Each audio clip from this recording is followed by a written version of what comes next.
Yes people, good morning, good afternoon, good evening to all of you. कैसे हैं सब लोग? होप सो आप सब लोग बहुत बढ़िया रहेंगे। मैं बता दूं, मैं भी बहुत अच्छा हूं। तो चलिए, आज हम स्टार्ट करने वाले हैं आपका एक सब्जेक्ट जिसका नाम है direct tax and international taxation. Paper number 7 होता है। तो आज हम जो बातें करेंगे ना, वो हल्की फुल्की बातें करेंगे, बेसिक्स बातें करेंगे और आपके सिलेबस को समझेंगे। आपके सिलेबस में क्या क्या है, आप कैसे पढ़ने वाले हो, हम कैसे पढ़ने वाले हैं और आप कैसे इसमें अच्छा स्कोर कर सकते हो, कैसे इसमें आप 60+ है वो स्कोर कर सकते हैं। क्योंकि एक बात बताऊं मैं आपको, सीए फाइनल में जो 8 पेपर होते हैं ना, अभी तक 8 है, उसमें से फर्स्ट ग्रुप में ऑडिट और सेकेंड ग्रुप में डीटी, ये दो पेपर ऐसे होते हैं ना जिसके एक तो हर बार पेपर नया बनता है। Means there is no repeated question. आपको बाकी सब सब्जेक्ट में रिपीटेड क्वेश्चन मिलेंगे, बट मैं बता दूं, ऑडिट एक ऐसा है फर्स्ट ग्रुप में, और सेकेंड ग्रुप में डायरेक्ट टैक्स एक ऐसा है जहां पे आपको रिपीटेड क्वेश्चन नहीं मिलते हैं, सब नए क्वेश्चन बनते हैं। और एक बात बताओ, चार्टर्ड अकाउंटेंट बनने के बाद दुनिया जो है उसको, आपकी जो नीड है, सबसे ज्यादा नीड कहाँ है? टैक्स में है और दूसरा आपके ऑडिट में है। तो चार्टर्ड अकाउंटेंट का एक कोर एरिया रहता है टैक्स और ऑडिट। इसके लिए यहाँ पे रिपीटेड क्वेश्चन नहीं मिलते, नए क्वेश्चन फ्रेम होते हैं, बहुत सारे अमेंडमेंट्स होते हैं, और इसकी चेकिंग जो होती है वो चेकिंग भी डिफिकल्ट होती है। क्योंकि आपने देखा होगा, आपने ये सुना होगा, इंटरमीडिएट में आपने ये फील किया होगा कि ऑडिट में मार्क्स लाना इतना इजी नहीं रहता। तो same in the taxation also, direct tax की बात करूं सेकेंड ग्रुप में और फर्स्ट ग्रुप में ऑडिट, जिसमें नंबर लाना थोड़ा डिफिकल्ट रहता है करके, ठीक है। बट नंबर आते हैं, मार्क्स आते हैं करके, ठीक है। बट इतने मार्क्स नहीं आते जैसे आप देखोगे आईडीटी में 90+ आता है। बट डीटी की जब मैं बात करता हूं तो डीटी में ऑल इंडिया हाईएस्ट रहता है वो 85-86 रहता है। 85 या 80 के आसपास जो रहता है वो ऑल इंडिया हाईएस्ट रहता है। जैसे लास्ट ईयर की जो मेरे को पता चला, लास्ट वाला जो अटेम्प्ट था उसमें एक निकिता करके बंदी थी कोलकाता की, उसको 86 मिला था। That was like highest in the India, वैसा था। तो इतना हाईएस्ट रहता है। तो चलो ट्राई करेंगे एग्जामिशन लाने की। तो चलिए स्टार्ट करते हैं ये पेपर। और इस पेपर का जो नाम है, that is the paper number आपका 7 है। और पेपर नंबर 7 जो है, इसका नाम है direct tax and international taxation. International taxation and आपका डायरेक्ट टैक्स, ये वाला पेपर है। एक और चीज ध्यान रखना, आप लोग जब भी मैं कोई लिख रहा हूं, आपको लिखने की कोई जरूरत नहीं है। There is no need to write anything. आपको पास कोई भी नोटबुक नहीं होनी चाहिए।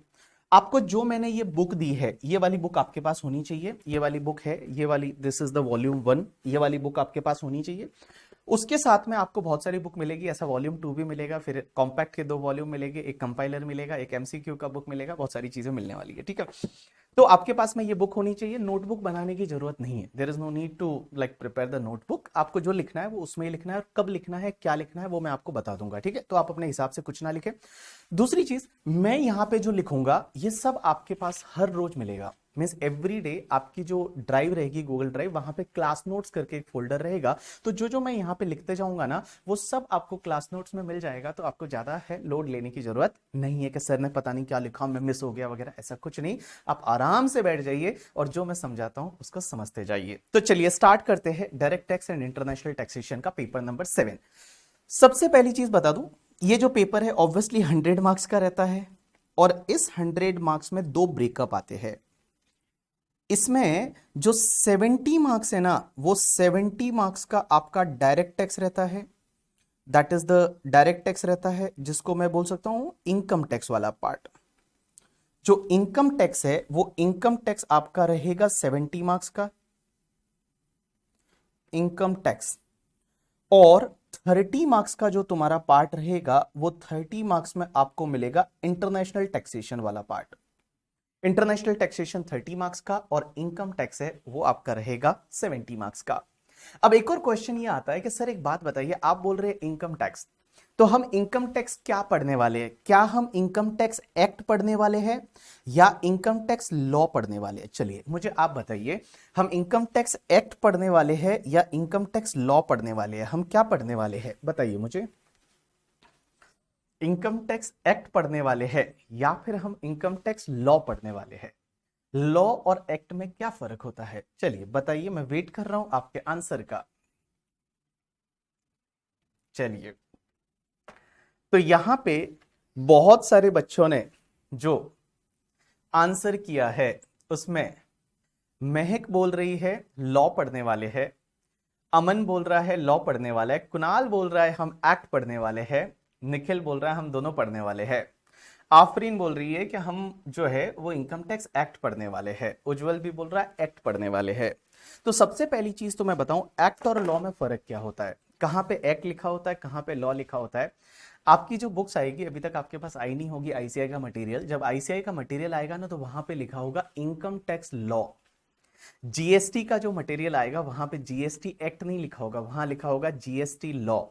तो यहां पे क्वेश्चन ही आता है कि सर लॉ और एक्ट में क्या फर्क है, किसको बोलते हैं लॉ और किसको बोलते हैं एक्ट। तो एक चीज ध्यान रखना करके, ठीक है। देखो होता क्या है ना, लॉ जो है ना वो एक बड़ा वाइडर टर्म है। मींस ये जो है ये आप समझ लीजिए ये एक लॉ है, ठीक है। और इस लॉ के अंदर ही होता है एक्ट। एक्ट जो है वो उसका पार्ट होता है लॉ का। उसके बाद में उससे रिलेटेड बहुत सारे रूल्स रहते हैं। उसके बाद में उसके नोटिफिकेशंस रहते हैं, सर्कुलर रहते हैं। उसके बाद में उसके जो केस लॉज वगैरह रहते हैं। जब ये अपन सबका कंबाइन स्टडी करते हैं ना, उसको बोलते हैं हम लॉ पढ़ रहे हैं। तो आप कभी भी ये नहीं बोलोगे हम एक्ट पढ़ने वाले हैं, हम लॉ पढ़ने वाले हैं। लॉ किसको बोलते हैं, इसमें एक्ट भी रहेगा, इसमें रूल्स भी रहेंगे, इसमें कुछ नोटिफिकेशंस भी रहेंगे, सर्कुलर्स भी रहेंगे, केस लॉज भी रहेगा करके, ठीक है। ये सबका जब कंबाइन स्टडी करेंगे ना, तब हम बोलेंगे हम इनकम टैक्स लॉ पढ़ने वाले हैं।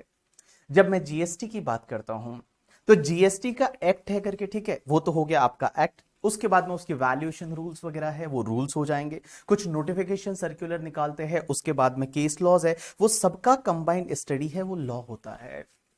तो लॉ को कैसे समझ सकते हैं, एक इंडियन क्रिकेट टीम है वो लॉ है।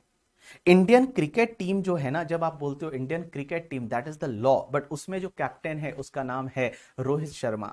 तो यहां पे act is a Rohit Sharma. अब उसको सपोर्ट करने के लिए बहुत सारे रूल्स रहते हैं। आप देखेंगे जो विकेट कीपर है अपना, क्या नाम है उसका, लाइक विकेट कीपर का नाम Rishabh Pant. Rishabh Pant is a rules.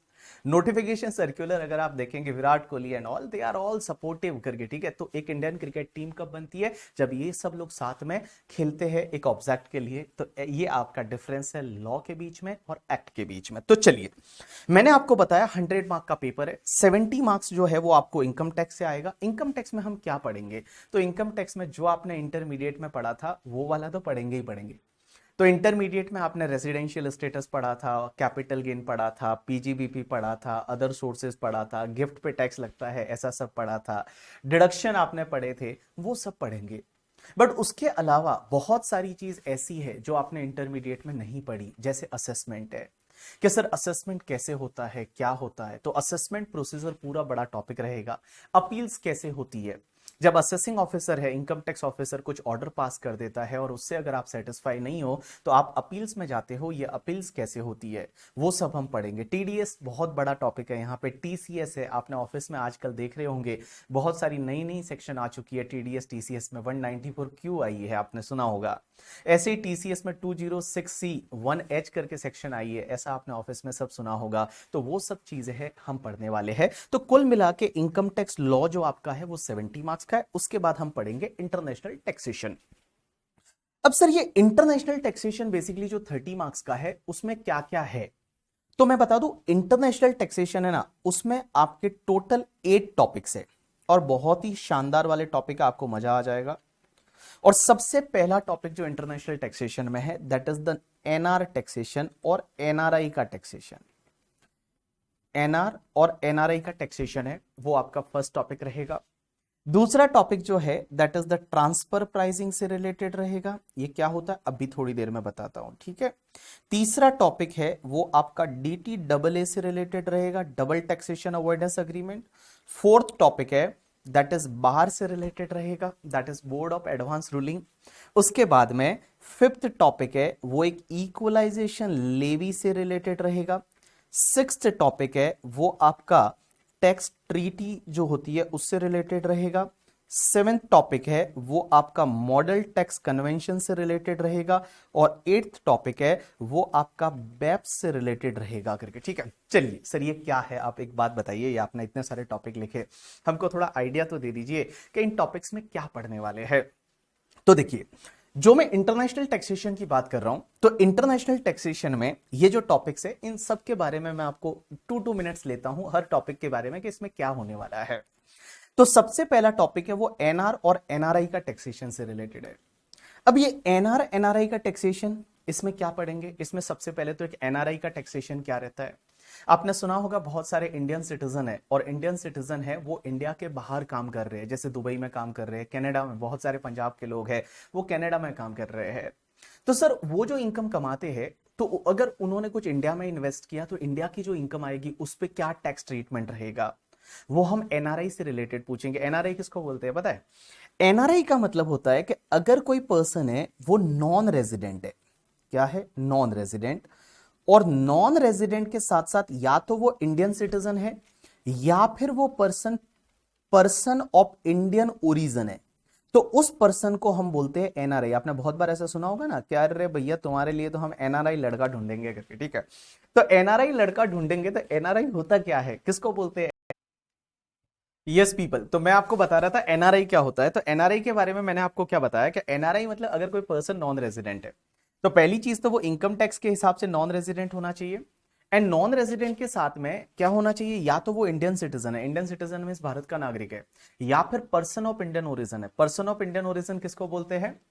Person of Indian origin है वो किसको बोलते हैं कि अगर कोई पर्सन है उसके पेरेंट्स या ग्रैंड पेरेंट्स में से किसी का भी बर्थ जो है वो अगर अनडिवाइडेड इंडिया में हुआ था, तो उस पर्सन को बोलते हैं पर्सन ऑफ इंडियन ओरिजिन। तो देखो, इंडियन सिटीजन या person of Indian origin plus आप नॉन रेजिडेंट होगा तो उस पर्सन को आप बोलेंगे एनआरआई, नॉन रेजिडेंट इंडियन। तो आज के बाद जब कोई भी बोलता है ना कि तुम्हारी शादी एनआरआई से कराएंगे, तो एनआरआई क्या होता है वो आपको समझ में आ गया।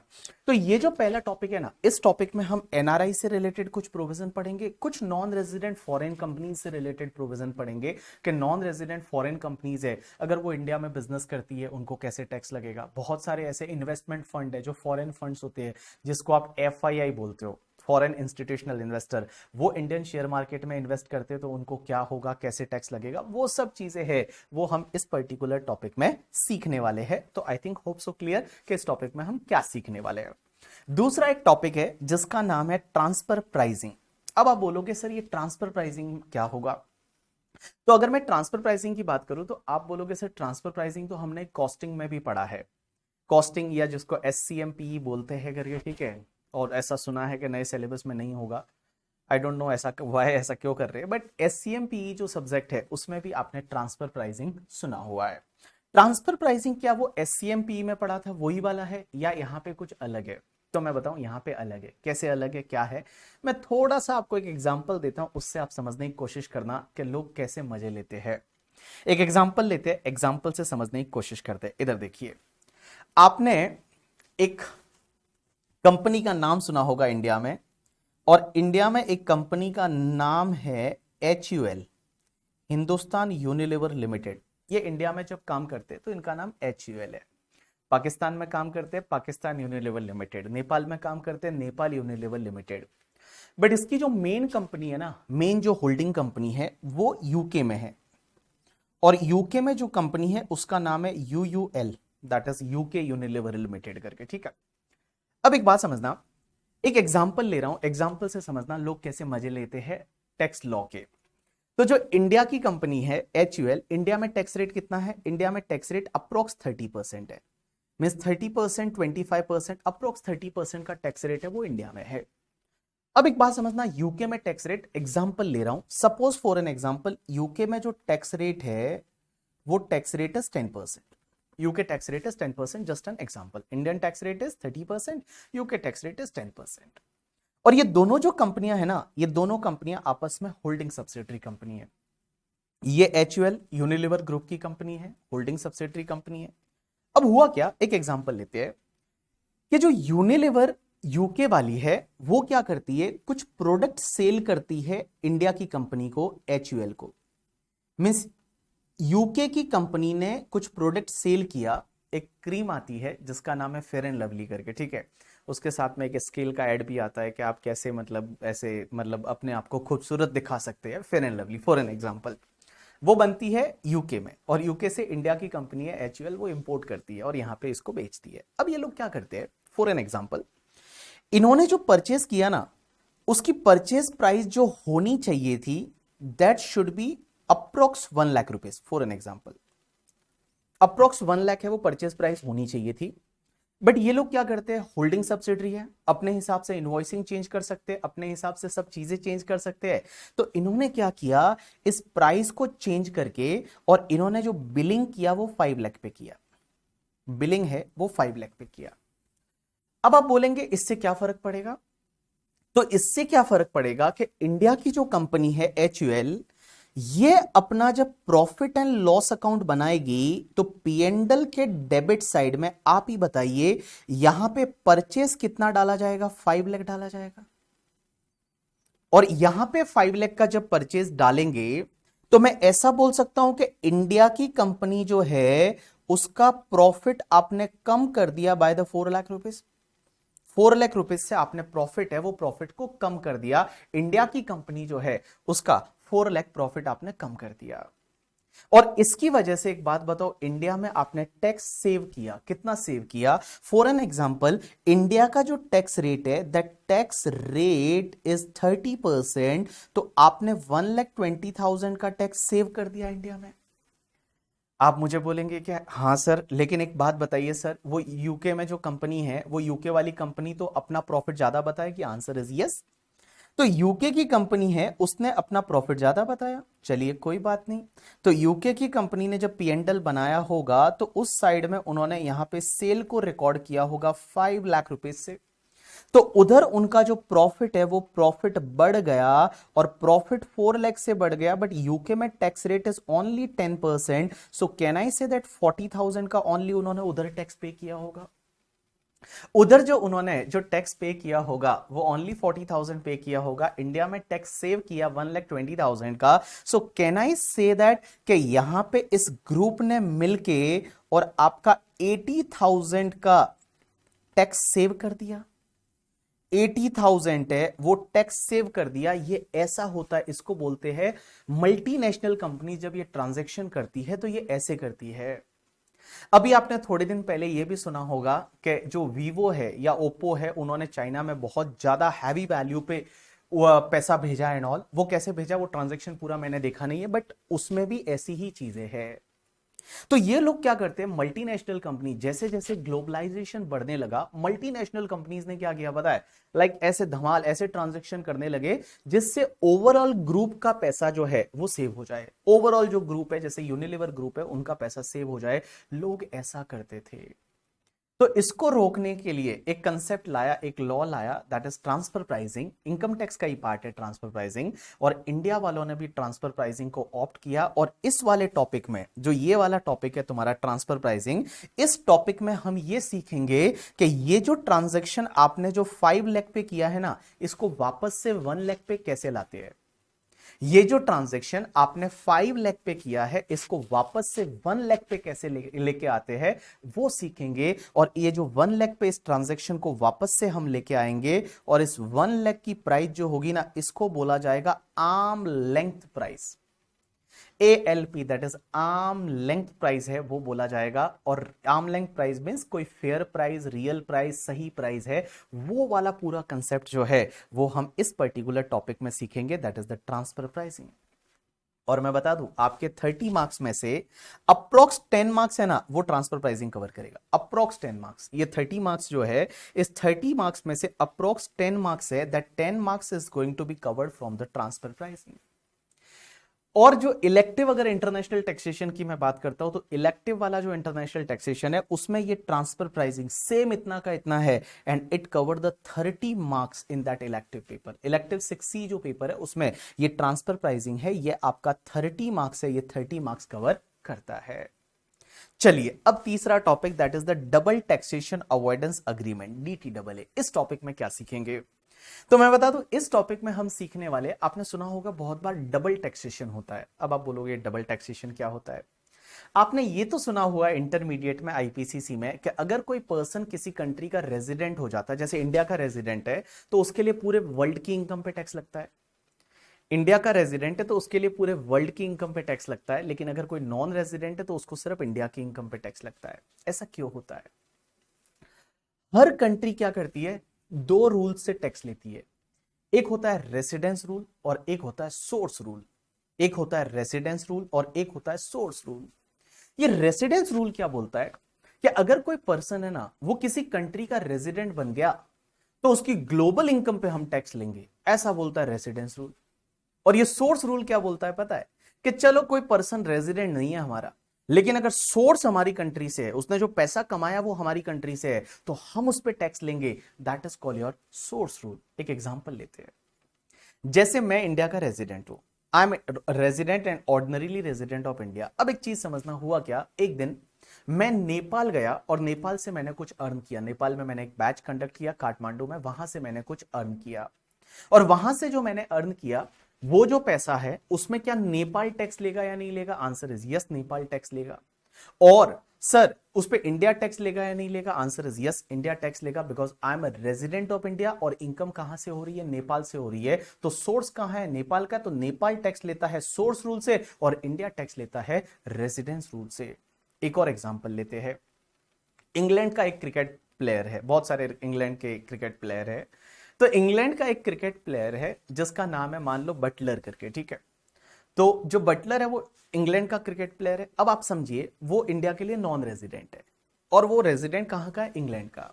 सपोज फॉर एन एग्जांपल वो इंडिया में आता है और इंडिया में आके और वो पार्टिसिपेट करता है गेम्स में, आईपीएल खेलने आता है, तो आईपीएल से जो इनकम इंडिया से होगी, क्या इंडिया उस पर टैक्स लेगा? आंसर इज यस, हम टैक्स लेंगे, बिकॉज सोर्स हमारे यहाँ का है। भैया तू हमारे रिसोर्सेज यूज कर रहा है, सोर्स हमारे यहाँ का, यहां से पैसा कमा रहा है, इंडिया टैक्स लेगा। कौन से रूल से? सोर्स रूल से। इंग्लैंड टैक्स लेगा या नहीं लेगा? आंसर इज यस, इंग्लैंड भी टैक्स लेगा। कौन से रूल से? रेसिडेंस रूल से। तो आप एक बात बताइए ना, यहां तो एक ही इनकम पे दो दो बार टैक्स लग रहा है, और ये दो दो बार टैक्स लगता है ना, इसी को बोला जाता है डबल टैक्सेशन। और डबल टैक्सेशन होता है, आंसर इज यस होता है। अब ये डबल टैक्सेशन को कैसे अवॉइड किया जाए? क्योंकि क्या होता है ना, आप समझिए एक ही इनकम पे दो दो कंट्री टैक्स लेगी। मैं नेपाल गया, नेपाल पढ़ा के आया, तो नेपाल वाले टैक्स लेंगे, answer is yes, due to the source rule उसी इनकम पे। इंडिया वाले टैक्स लेंगे due to the residence rule उसी इनकम पे। तो ये तो यार एक ही इनकम दो दो जगह टैक्स हो गई ना, एक ही इनकम पे डबल टैक्सेशन लग गया ना। यस, इसको बोलते हैं डबल टैक्सेशन, और इसको कैसे अवॉइड किया जाता है वो हम पढ़ने वाले हैं इस पर्टिकुलर टॉपिक में। That is the double taxation avoidance arrangement या अग्रीमेंट्स। आपने सुना होगा बहुत बार कि दो कंट्री के बीच में ये अरेंजमेंट हुआ, ये ट्रीटी साइन हुई है। आपने ऐसा सुना होगा कि मोदी जी फॉरेन गए, सिंगापुर गए, उन्होंने ट्रीटी में चेंज कराया। तो ये जो ट्रीटी होती है ना, उसी को बोला जाता है अग्रीमेंट, अरेंजमेंट करके, ठीक है। तो दो कंट्री के बीच में ट्रीटी बनती है और वो ट्रीटी में ऐसा लिखा जाता है कि हम दो दो जगह टैक्स नहीं लगने देंगे, हम सिर्फ एक ही जगह टैक्स लगाएंगे। वो सब पढ़ेंगे हम डबल टैक्सेशन अवॉइडेंस अग्रीमेंट में। अब एक क्वेश्चन आता है, सर ये topic number 4 that is called BAR. BAR क्या है? एक बात बताऊं, लास्ट ईयर तक हम इस टॉपिक को पढ़ाते थे आर, दैट इज AAR। पहले हुआ करता था ऑथोरिटी ऑफ एडवांस रूलिंग, और ये ऑथोरिटी ऑफ एडवांस रूलिंग को लास्ट ईयर मोदी जी ने चेंज कर दिया और उसकी जगह डाल दिया BAR, that is board of advance ruling, board of advance ruling. अब आप बोलोगे एडवांस रूलिंग, देखो नाम से ही पता चलता है एडवांस रूलिंग का मतलब क्या होता होगा। एडवांस और ruling, ruling means judgement, advance में जजमेंट ले लेना।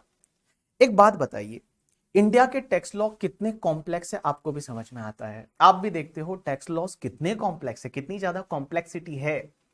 और जब इतनी ज्यादा कॉम्प्लेक्सिटी है, जब हमको इंडिया वालों को इतना ज्यादा मतलब उसमें क्या बोलते हैं R&D करना पड़ता है, रिसर्च करना पड़ता है, उसके बाद भी हम एडवाइस देते हैं, उसके बाद भी इनकम टैक्स का नोटिस आ जाता है। तो आप समझिए जो नॉन रेजिडेंट लोग हैं वो अगर इंडिया में कुछ भी ट्रांजैक्शन करेंगे, कुछ भी इन्वेस्टमेंट करेंगे, तो उनको बड़ा डर रहेगा कि पता नहीं हमारे साथ क्या हो जाएगा, पता नहीं हमारे साथ इनकम टैक्स डिपार्टमेंट क्या कर लेगा। तो अगर मान लो आपको पहले से ही जजमेंट मिल जाए कि आपके साथ ये होने वाला है, अगर आपको पहले से ये पता चल जाए कि आपके साथ ये होने वाला है, तो सोचिए मजा आ जाएगा। Answer is yes. तो वो हम टॉपिक में पढ़ेंगे बोर्ड ऑफ एडवांस रूलिंग। एक एडवांस रूलिंग के बोर्ड बनाए हुए हैं। आप एक काम करिए, अगर आप कुछ ऐसा टैक्स से रिलेटेड ट्रांजैक्शन कर रहे हैं, इंडिया वाले या बाहर वाले, इंडिया वाले कुछ कुछ केसेस में एप्लीकेशन कर सकते हैं, बट नॉन रेजिडेंट कर सकते हैं, और वो उनको अगर लगता है कि वो कुछ ट्रांजैक्शन में एंटर करने वाले, उससे उनकी क्या टैक्स लाइबिलिटी आएगी, उनकी इंडिया में क्या क्या रेस्पॉन्सिबिलिटी टैक्स से रिलेटेड आ सकती है, वो आप पहले ही रूलिंग लिखवा के ले लीजिए। पहले ही आप अरेंजमेंट में एंटर हो जाइए, और अगर आप पहले ही अरेंजमेंट में एंटर हो गए तो मजा आ जाएगा फिर डिस्प्यूट खत्म करके, ठीक है। सो इसको बोलते हैं board of advance ruling. But यहाँ पे फीस लगती है, भारी फीस लगती है। कितनी फीस है, क्या है, वो अपन उस टॉपिक में पढ़ेंगे। उसके बाद एक और इंटरेस्टिंग टॉपिक जो हम सीखेंगे, that is the equalization levy. Equalization levy. अब आप बोलोगे ये इक्वलाइजेशन लेवी क्या है? आपने तो पहली बार वर्ड ही सुना होगा कि इक्वलाइजेशन लेवी क्या है। एक बात बताओ, इक्वलाइजेशन लेवी क्यों लाया, उसका नीड क्या था? जैसे मैं बता दूं, कुछ टाइम पहले तक इंडिया में जो गूगल है, Google as well as the Facebook है, वो इंडिया में टैक्स ही नहीं भरते थे, आज भी नहीं भरते हैं। बहुत सारा उनका जो काफी इनकम जो है उस पर वो इंडिया में टैक्स नहीं भरते हैं। वो लोग क्या होता है, क्योंकि क्या होता है, जो कंट्रीज के बीच में अरेंजमेंट होते हैं ना, उसमें ये लिखा होता है कि बिजनेस की इनकम जो है उस पे टैक्स है, उस पे टैक्स है, वो उस कंट्री में लगेगा जिस कंट्री के आप रेजिडेंट हो। ये अग्रीमेंट में लिखे हुए जितने अरेंजमेंट बने हुए हैं, इंडिया फॉरेन के अरेंजमेंट बने हुए हैं, उसमें ये लिखा होता है कि बिजनेस की इनकम पे टैक्स आपको सिर्फ उसी कंट्री में लगता है जिस कंट्री में आप रेजिडेंट हो। और जो बाहर अगर आप कोई इनकम कमाते हो बाहर से, तो वो आपका एक्सपोर्ट माना जाता है। क्या माना जाता है? एक्सपोर्ट माना जाता है। और उस कंट्री में टैक्स नहीं लगता। उस कंट्री में, दूसरी कंट्री में टैक्स तभी लग सकता है जब वहां पे आपका कोई ऑफिस है। मिस, इस ऑफिस को बोला जाता है लॉ की लैंग्वेज में परमानेंट एस्टेब्लिशमेंट है, पी है। आपने वर्ड सुना होगा बहुत बार ऑफिस में, पी है। कि पी का मतलब क्या होता है? Permanent establishment. एक दो एग्जांपल लेता हूं, आप समझने की कोशिश करना, लॉजिक्स को समझने की कोशिश करना। एक बात समझते हैं, मैं मेरी बात करता हूं, बीबी सर हमारी जो कंपनी है बीबी वर्चुअल, हमारे पास बहुत सारे ऐसे बच्चे हैं सीए के as well as the CMA के, जो कि नेपाल से है और नेपाल में पढ़ते हैं। और बहुत सारे बच्चे नेपाल में हैं, दुबई में हैं, अलग अलग कंट्रीज में काम कर रहे हैं, वहां पढ़ाई कर रहे हैं, और वो हमसे बुक्स और लेक्चर का ऑर्डर करते हैं।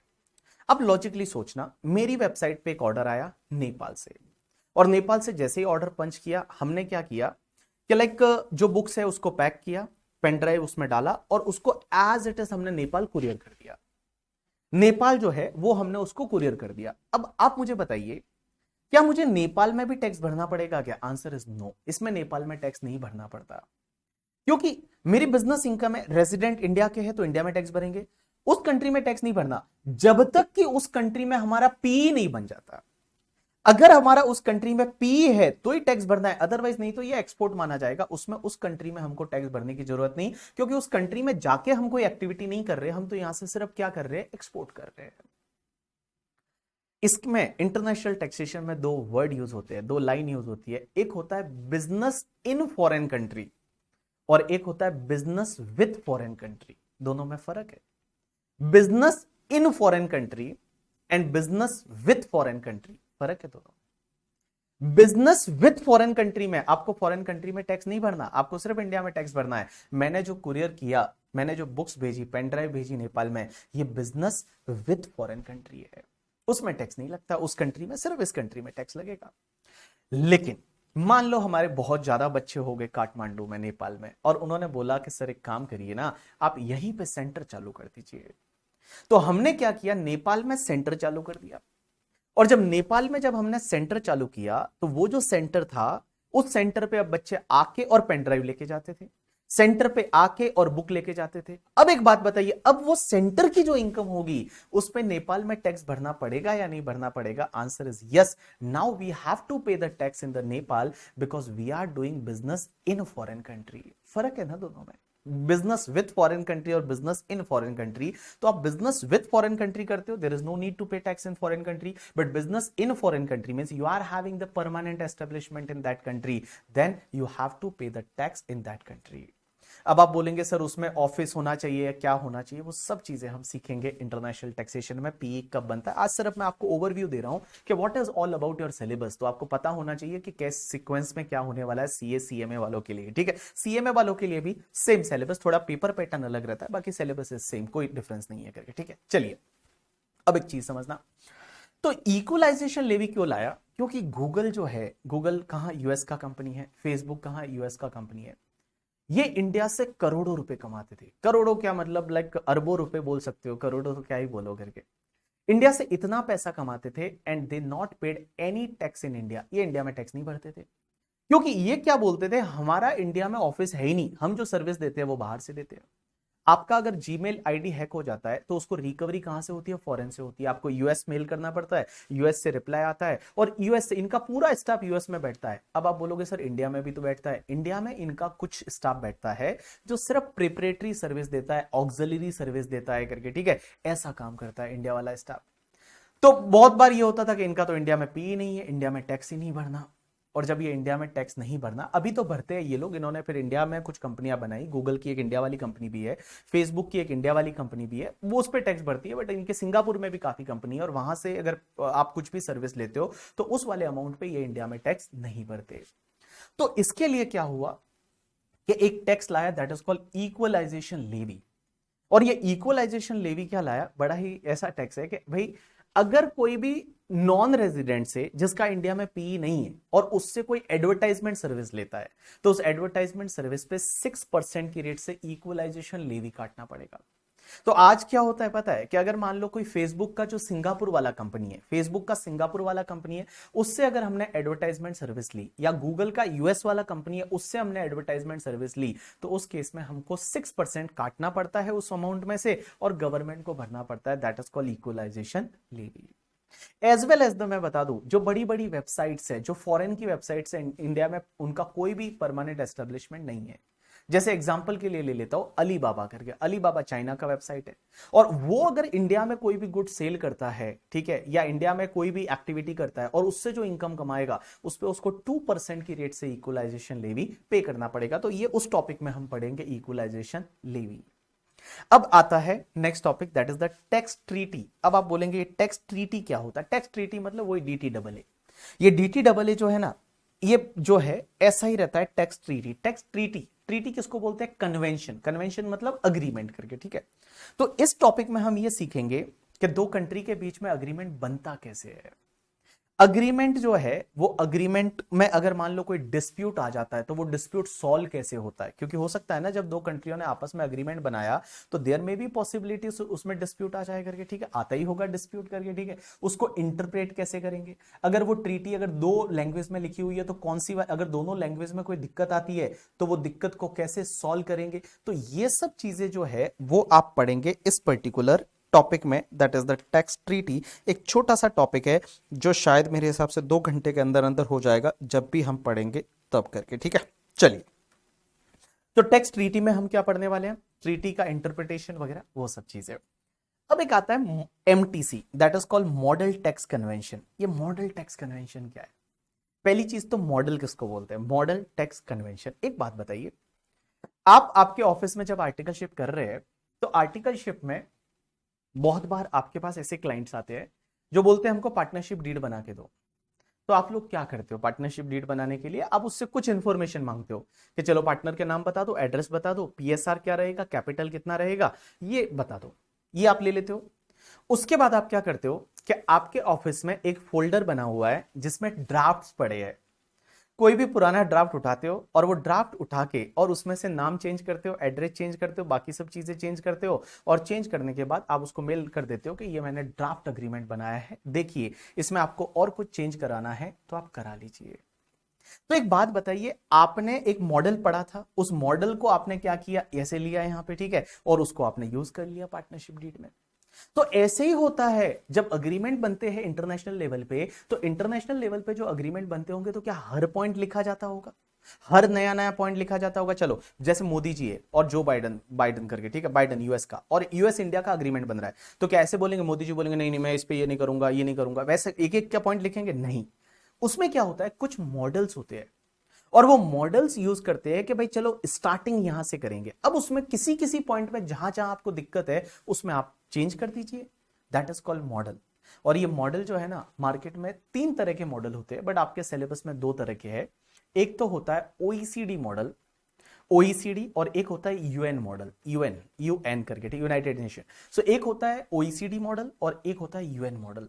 इंडिया जो है वो यूएन का पार्ट है, इंडिया ओईसीडी का पार्ट नहीं है, तो इंडिया यूएन का पार्ट है। तो हम जो मॉडल फॉलो करते हैं that is called UN model. तो उसमें कैसे होता है, क्या क्या आर्टिकल्स होते हैं? उसमें आर्टिकल्स होते हैं कि आर्टिकल नंबर 7 बिजनेस की इनकम पे कौन कौन सी कंट्री टैक्स लेगी। आर्टिकल नंबर 5 क्या पी की डेफिनेशन में क्या क्या आएगा। आर्टिकल नंबर 4 कि अगर कोई पर्सन दो दो कंट्री का रेजिडेंट बन जाता है तो उसको कौन सी कंट्री का रेजिडेंट मानेंगे, ठीक है। आर्टिकल नंबर 1 है वो आपका, उसमें के कौन कौन से पर्सन कवर होंगे। आर्टिकल नंबर 11 12 होते हैं वो इंटरेस्ट डिविडेंड की इनकम पे कौन टैक्स लेगा, ठीक है। तो ऐसे ही आर्टिकल, आर्टिकल नंबर 6 के हाउस प्रॉपर्टी की इनकम पे कौन टैक्स लेगा, कौन सी कंट्री लेगी। तो ये सब है ना, ये मॉडल है। और उस मॉडल के बारे में हम जो सीखने वाले हैं वो मॉडल टैक्स कन्वेंशन जो टॉपिक है उसमें सीखने वाले हैं। और लास्ट टॉपिक है that is call your BEPS करके, base erosion and profit shifting. नाम से पता चल रहा है, देखो क्या लिखा है, वापस से पढ़ूंगा मैं बेप्स की full form. Base erosion and profit shifting, base Erode कर रहे हो आप एंड प्रॉफिट शिफ्ट कर रहे हो।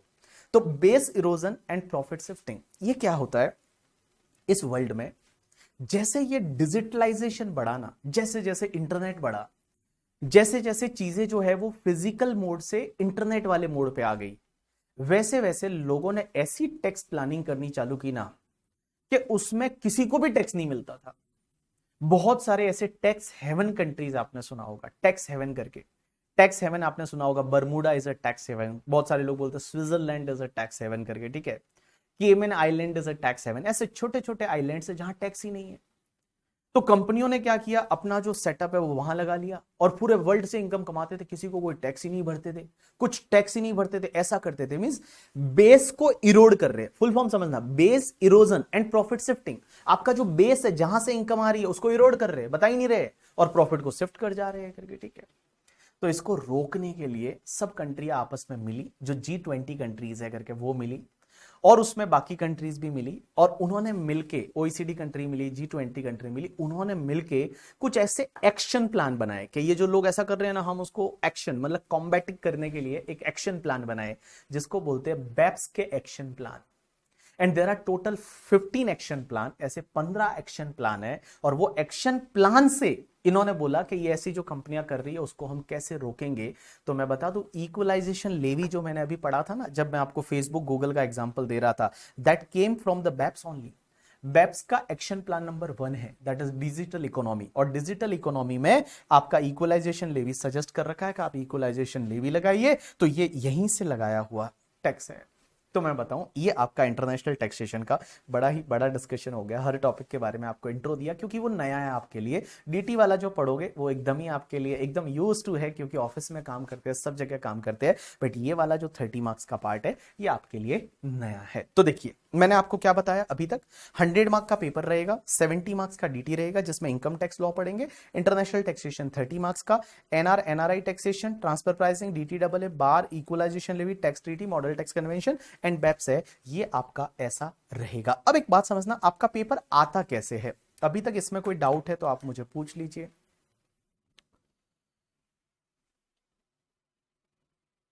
अमन बोल रहा है सर गूगल का जो ऑफिस है वो अगर यहाँ पे है गुड़गांव में तो क्या उसका पीई होगा। देखो गूगल का जो गुड़गांव वाला ऑफिस है वो करता क्या है, अगर वो सिर्फ एडवर्टाइजमेंट करता है इंडिया में या प्रिपरेटरी सर्विस बोल देता है तो उसको पीई नहीं बोलते, बट अगर वो यहां से एक्चुअल में कोई सर्विस दे रहा है करके, ठीक है, तो उस केस में उसको पीई बोलते हैं।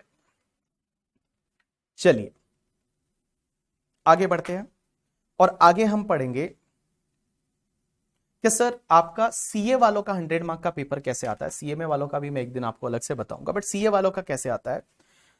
तो जो सीए वाले हैं उनके लिए बेटा जो 100 मार्क का आपका पेपर है, उस पेपर्स में दो पार्ट होते हैं।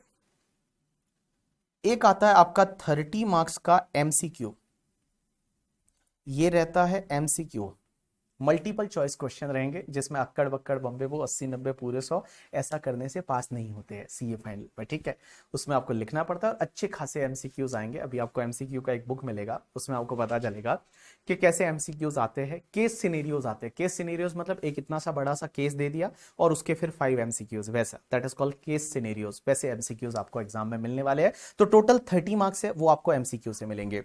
उसके बाद जो 70 मार्क्स है, ये 70 मार्क्स आपके लिए डिस्क्रिप्टिव रहने वाला है। डिस्क्रिप्टिव मींस जहां आपको लिखना है, जहां आपको परफॉर्म करना है, लिखना है हाथ से, दैट इज कॉल्ड डिस्क्रिप्टिव।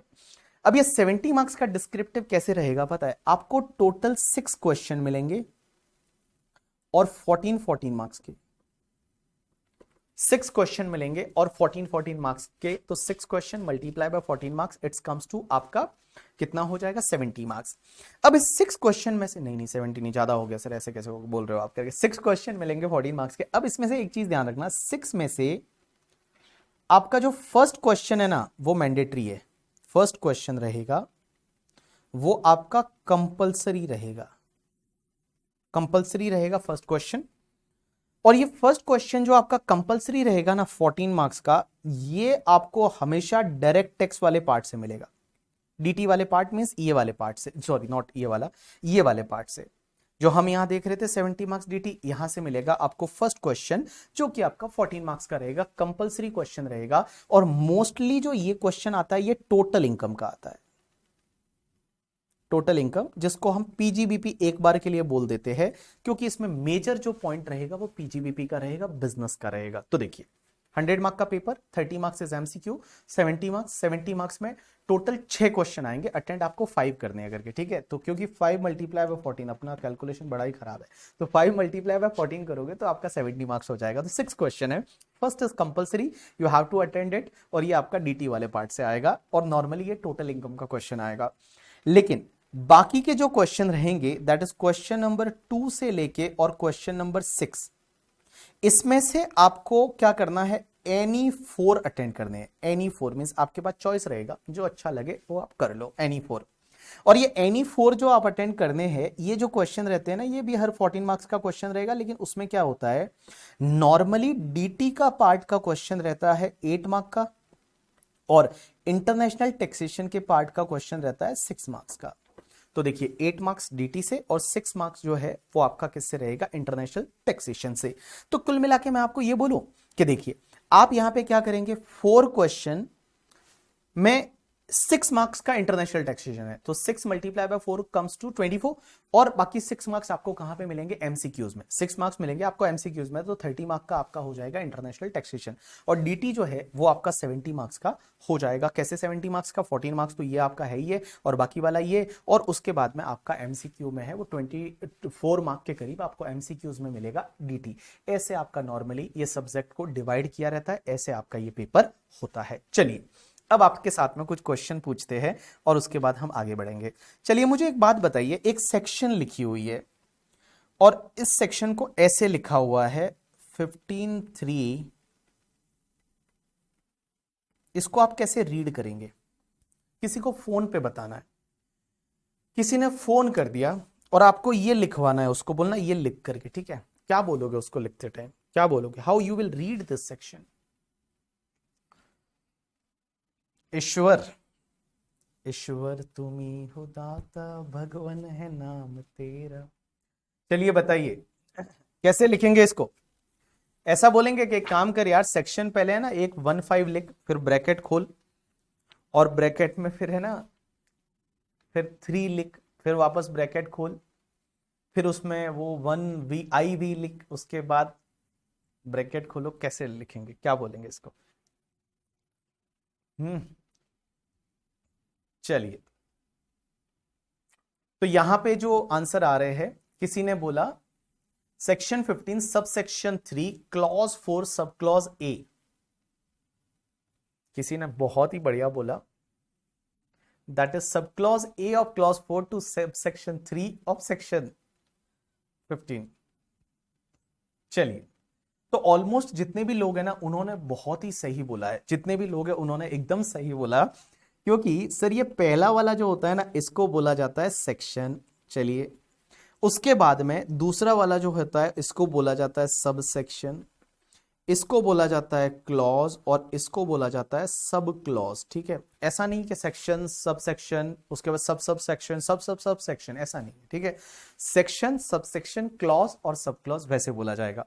लेकिन मुझे एक बात बताइए, अगर यहां पे ऐसा लिखा हुआ है 215, इसको कैसे रीड करेंगे आप, 215 को कैसे रीड करेंगे, Madhuri, Namrata, Ranjit, Darshan, how you will read the 215, 215 को कैसे रीड करेंगे आप, 215,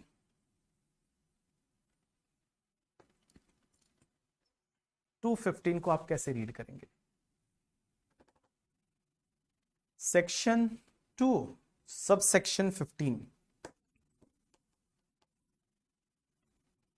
सेक्शन 2 सब सेक्शन 15, कोई बोल रहा है सेक्शन 2 क्लॉज 15, किसी ने सब सेक्शन बोला है, किसी ने क्लॉज बोला है।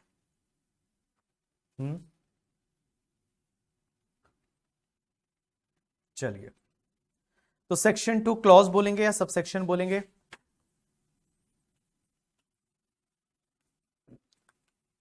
हाँ भाई, अच्छा। तो यहाँ पे बहुत सारे लोगों में डिस्प्यूट चल रहा है, बहुत सारी लड़ाइयाँ चल रही है। कुछ लोग बोल रहे हैं सबसेक्शन बोलेंगे, कुछ लोग बोलते हैं क्लॉज बोलेंगे। तो चेक करते हैं क्लॉज बोलेंगे या सबसेक्शन बोलेंगे। मैं बता दूं, राइट आंसर इज, जब आपका सेक्शन 2 और उसके बाद 15 लिखा हुआ है तो इसको आप कभी भी सबसेक्शन नहीं बोलेंगे, इसको आप क्लॉज बोलेंगे। इसको आप सेक्शन बोलेंगे और इसको आप क्लॉज बोलेंगे।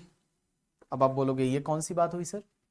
एक बात बताइए, अगर मान लो 35(2) लिखा हुआ है तो उसको तो आप बोलोगे सेक्शन 35 सब सेक्शन 2, लेकिन यहां पे आप बोल रहे हो कि आप क्लॉज बोलोगे। तो क्या डिफरेंस है, कब अपने को क्लॉज बोलना है, कब अपने को सब सेक्शन बोलना है? एक चीज ध्यान रखना कि अगर कोई सेक्शन है, अगर कोई सेक्शन है और उस सेक्शन में सेक्शन है कोई, जैसे मान लो ये सेक्शन 2 है, 2 के बाद में यहां पे 5 है, फिर 10 है, फिर 7 है, मतलब लाइक ऑब्वियसली 7 पहले रहेगा, जैसे 5 है, 6 है, 7 है, 8 है, ऐसा है। अब एक बात समझना, इनका आपस में कोई भी इंटरलिंक नहीं है, इंटरलिंकेज नहीं है, there is no interlinkage between this this this this, there is no interlink. तो उस केस में आप उसको क्लॉज बोलेंगे। जैसे सेक्शन 2 है, 2 इज अबाउट द डेफिनेशन। एक बात बताऊं, 2 में डेफिनेशन दे रखी है कि जैसे मान लो 224 है, वो आपकी इनकम की डेफिनेशन है। उसके बाद 214 है, वो कैपिटल असेट की डेफिनेशन है। और कोई डेफिनेशन दे रखी है, तो डेफिनेशन दे रखी है, उसका आपस में कोई इंटरलिंक नहीं है, आपस में उनका कोई इंटरलिंक नहीं है करके, ठीक है, that is called your clause. वहां पे आपको बोलना है क्लॉज। जैसे मैं एक एग्जांपल लेता हूं, अपने इनकम टैक्स में एक सेक्शन पढ़ेंगे, सेक्शन 10, और 10(1) जो है वो एग्रीकल्चर की इनकम एग्जेम्प्ट है, इसको भी क्लॉज बोलते हैं। उसके बाद आप 10(10) की बात करेंगे, ग्रेजुएटी की इनकम एग्जेम्प्ट है, इसको भी क्लॉज बोलते हैं। उसके बाद 10(10)(a) करके जो है वो 10(10)(a) आपकी जो है वो लाइक पेंशन की इनकम एग्जेम्प्ट है, इसको भी अपन क्लॉज बोलेंगे।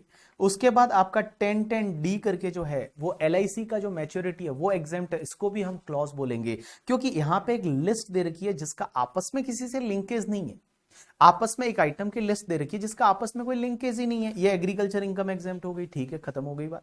ये दूसरी इनकम है, कोई एग्जेम्प्ट हो गई, खत्म हो गई बात। ये तीसरी इनकम कोई एग्जेम्प्ट है, खत्म हो गई बात। तो इसको भी हम बोलेंगे क्लॉज, इस 2 वाले को भी हम बोलेंगे क्लॉज। एक सेक्शन 47 और आएगा कैपिटल गेन में, उसमें जो दे रखा है उसको भी हम बोलेंगे क्लॉज।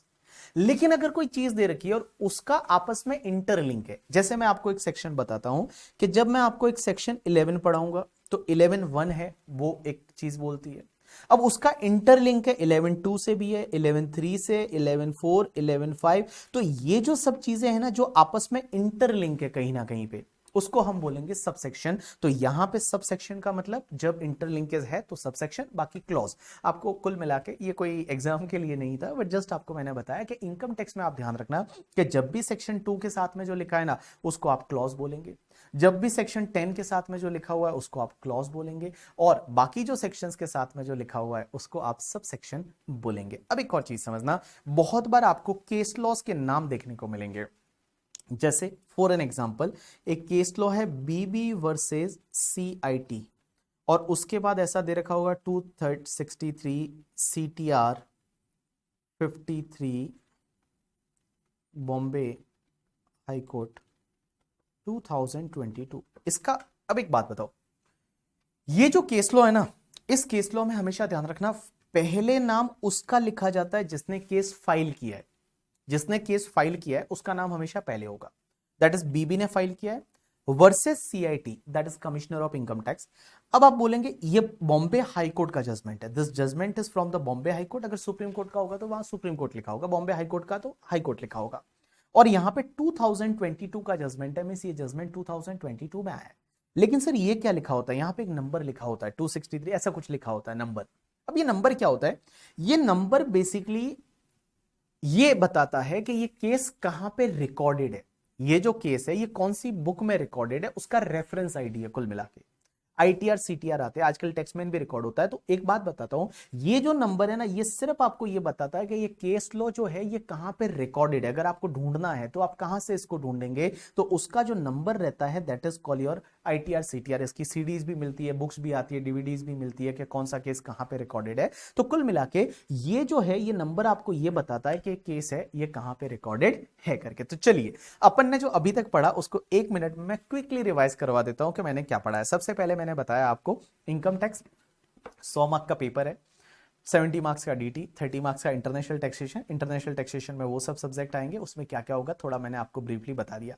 पेपर है 100 मार्क्स का रहेगा, 30 मार्क्स के एमसीक्यू रहेंगे और 70 मार्क्स का डिस्क्रिप्टिव रहेगा। उसमें टोटल 6 क्वेश्चन रहेंगे, 5 आपको अटेंड करने हैं। फर्स्ट इज मैंडेटरी, 4 जो है वो एनी 4 आप कर सकते हैं आउट ऑफ द 5। उसके बाद मैंने आपको सेक्शन के बारे में बताया, सब सेक्शंस के बारे में बताया, क्लॉज के बारे में बताया, केस लॉ के बारे में बताया। चलिए अब मुझे एक बात बताइए, गवर्नमेंट टैक्स क्यों लेती है? चलिए बहुत ही छोटा सा क्वेश्चन आपको बताया मैंने, गवर्नमेंट जो है वो आपसे टैक्स क्यों लेती है?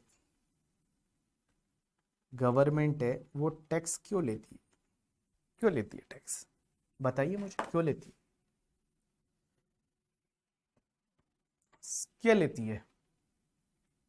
नहीं, क्लॉज रोमन में होता है क्या ईश्वर? नहीं, नॉट मैंडेटरी। मैं बोला 10(1) is a clause, section 10 clause 1। Government tax क्यों लेती है ईश्वरा? चले बताइए। शैलेंद्र कुमार,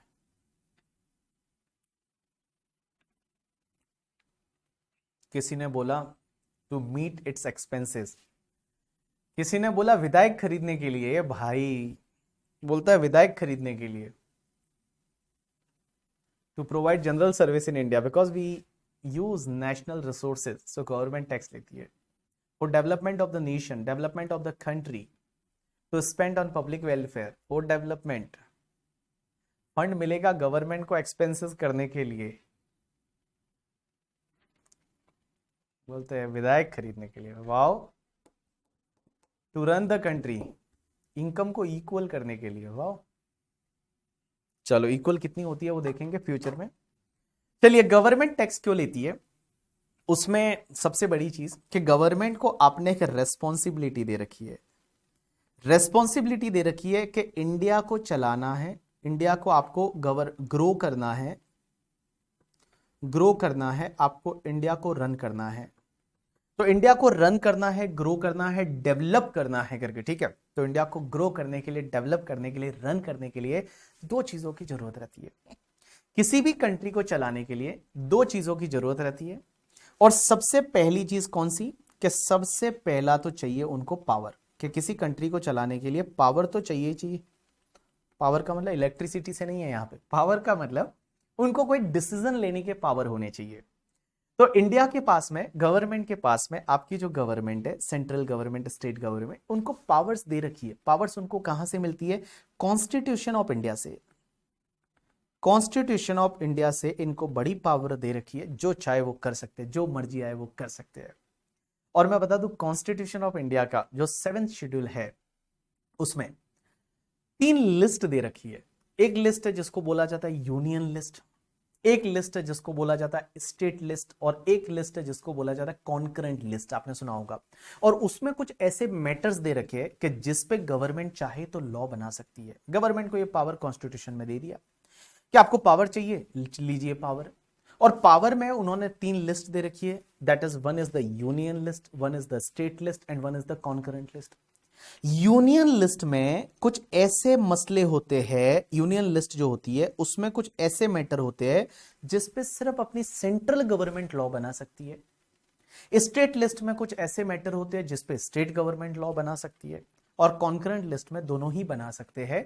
अब एक बात समझना, यूनियन लिस्ट में एक एंट्री है, that is the entry number 82, entry number 82। और एंट्री नंबर 82 है ना, वो अपनी सेंट्रल गवर्नमेंट को पावर देती है कि सेंट्रल गवर्नमेंट चाहे तो किसी भी इनकम पे टैक्स लगा सकती है, इनकम पे टैक्स लगा सकती है। ये पावर मिली हुई है कहां से? एंट्री नंबर 82 से। और 82 कहां? यूनियन लिस्ट का एंट्री नंबर 82 अपनी सेंट्रल गवर्नमेंट, मोदी सरकार को यह पावर देता है कि गवर्नमेंट चाहे तो इनकम पे टैक्स ले सकती है, other than agriculture income. Agriculture income को छोड़ के, उसमें लिखा हुआ है एग्रीकल्चर इनकम को छोड़ के बाकी कोई भी इनकम पे अगर हमारी गवर्नमेंट चाहे तो टैक्स ले सकती है। एक बात बताऊं, एग्रीकल्चर इनकम पे आज भी टैक्स नहीं लगता। एग्रीकल्चर इनकम आपका कितना भी हो, कितना भी करोड़ों रुपए हो, एग्रीकल्चर इनकम है, आपको कोई भी टैक्स नहीं लगता, बिकॉज सेंट्रल गवर्नमेंट टैक्स ले नहीं सकती।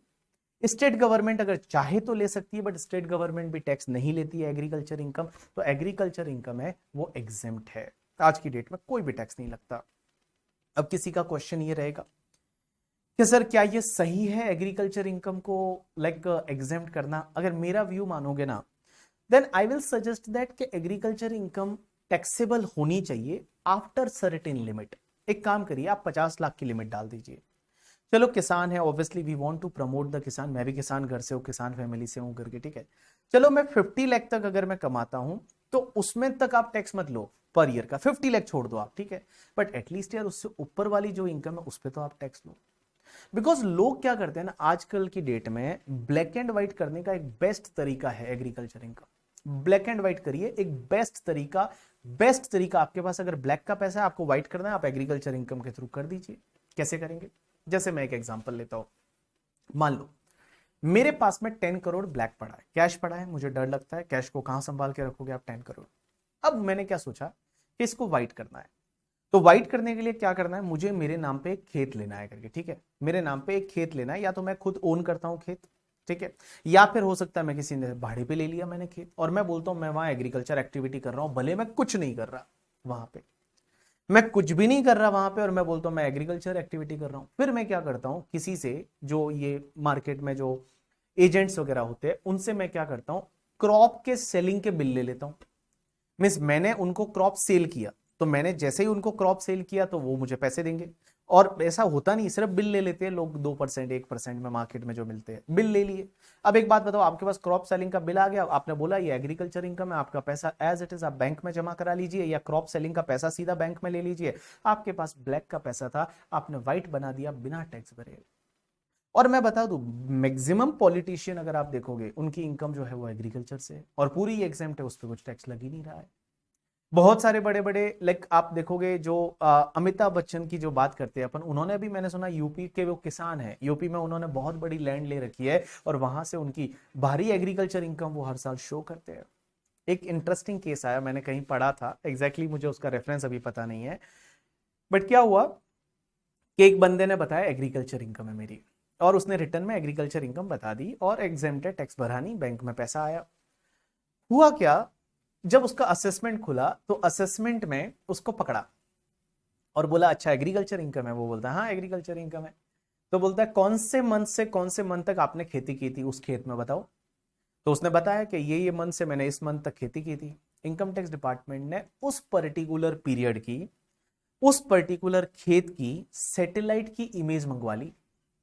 सैटेलाइट से जो इमेज कैप्चर होती है ना, वो इमेज मंगवा ली और पूछा, और उस इमेज में देखा तो वो तो बंजर भूमि पड़ी है, वहां पे कोई एग्रीकल्चर एक्टिविटी नहीं हुई, और ऐसा करके उस आदमी को पकड़ लिया। तो ऐसे ऐसे भी लोग कर सकते हैं आजकल, आप ध्यान रखना करके, अगर आप एग्रीकल्चर इनकम बताते हो तो थोड़ा बहुत अगर मतलब वो बोलते हैं ना करके, ठीक है, कि वो नमक है तो वो चलता है, आटे में नमक चलता है करे, ठीक है, नमक में आटा नहीं चलेगा, तो कुल मिला के थोड़ा बहुत है तो वो चलता है। बट आप अगर मान लो कुछ भी नहीं कर रहे हो और सीधा ब्लैक एंड व्हाइट करने के लिए आप बोलते हो कि हमारी तो एग्रीकल्चर इनकम है, तो डिपार्टमेंट सैटेलाइट की फोटोज भी मंगा सकता है और देख सकता है कि सच में वहां पे कुछ हुआ था या नहीं हुआ, एग्रीकल्चर एक्टिविटी हुई थी या नहीं हुई। चलिए अब अपन आगे बढ़ते हैं।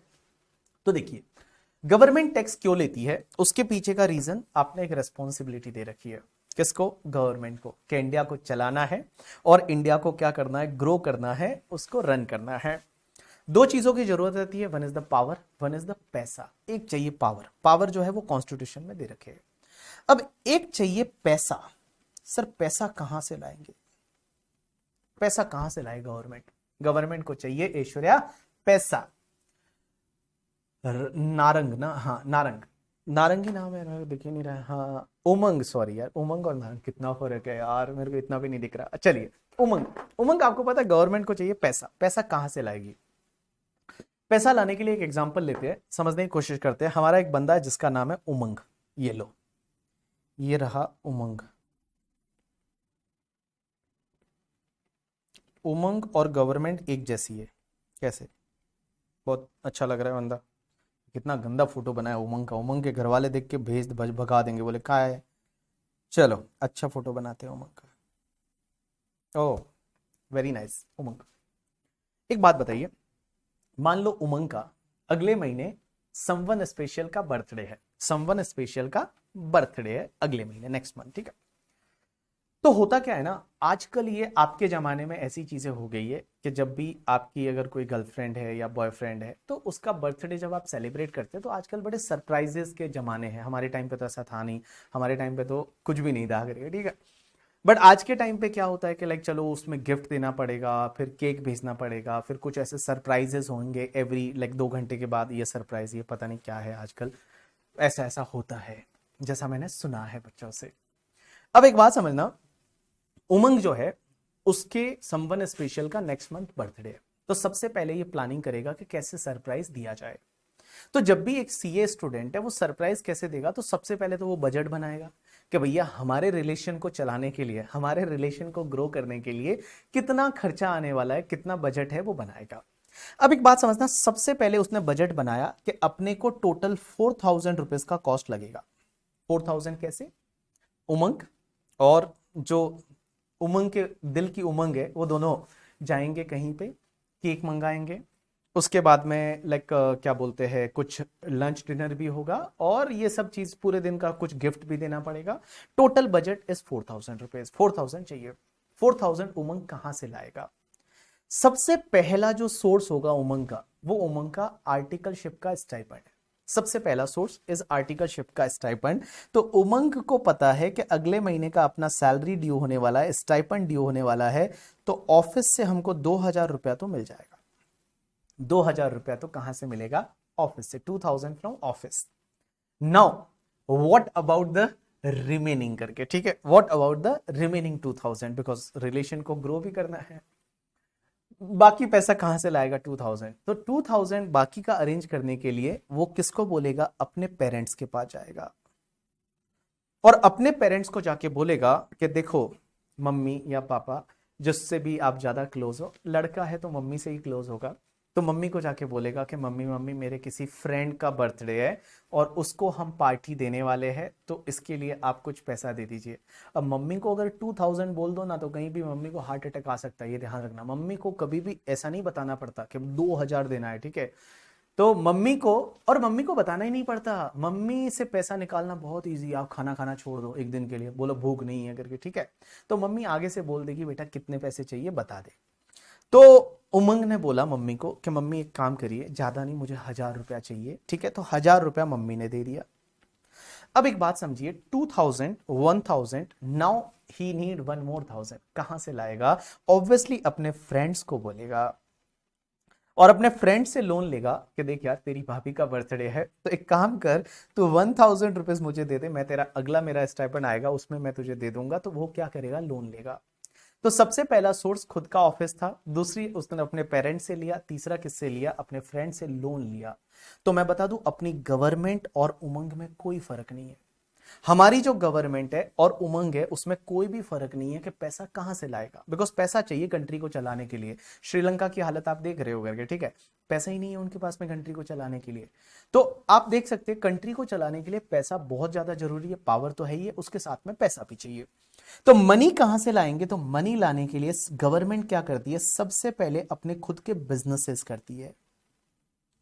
गवर्नमेंट है वो खुद के बिजनेसेस करती है, गवर्नमेंट भी बिजनेस करती है। कौन कौन से बिजनेस करती है?